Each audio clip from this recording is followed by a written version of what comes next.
हमारे देश में लड़के और लड़कियों में शुरू से ही भेदभाव होता आया है, लेकिन अब चूंकि लड़के और लड़कियां दोनों ही पढ़ रहे हैं,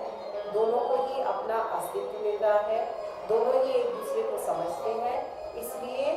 कंबाइंड और को एजुकेशन शिक्षा होना बहुत ज़रूरी है, क्योंकि इसी से ही व्यक्तिगत, सबसे पहले वो व्यक्तिगत विकास करते हैं लड़के और लड़कियां, उसके बाद में समाज, और समाज के बाद में देश की तरक्की होती है। बचपन से ही और साथ ही साथ रहने से वो सीख जाते हैं कि, और उनकी हिचक भी दूर हो जाती है कि किस तरह से एक दूसरे को हमें कोऑपरेट करना है और कदम से कदम मिलाकर चलना है।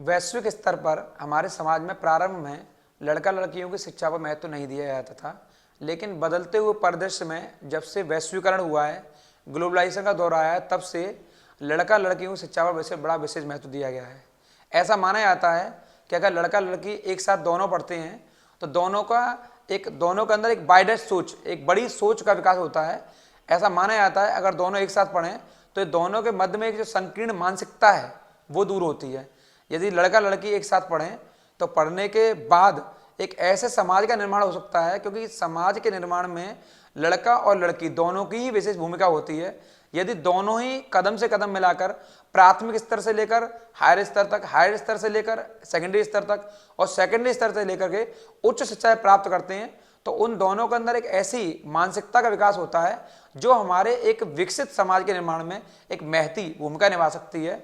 आज भी हमारे समाज में, गांव में, देहातों में ऐसे दूर दराज के क्षेत्र हैं जहां पर भी आज भी लड़कियों को शिक्षा देना उचित नहीं माना जाता है। यदि शुरू से ही, प्रारंभ से ही अगर लड़कियों को लड़कों के साथ पढ़ाया जाए तो दोनों के अंदर जो एक पर्दा है, जो वो पर्दा काफ़ी हद तक दूर हो सकता है, और उस पर्दा को दूर करके एक ऐसे बेहतर समाज का निर्माण किया जा सकता है जिससे एक विकसित राष्ट्र की स्थापना हो सकती है।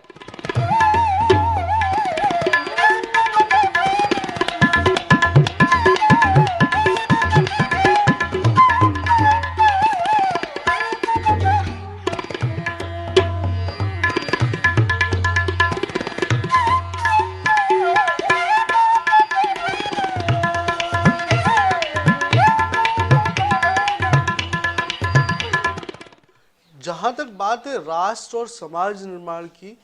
तो समाज का निर्माण एक सहभागिता के आधार पर होता है। जब पुरुष और स्त्रियां समन्वय रूप से सहभागिता की तरफ बढ़ेंगी तो उसका परिणाम भी अच्छे ही होंगे,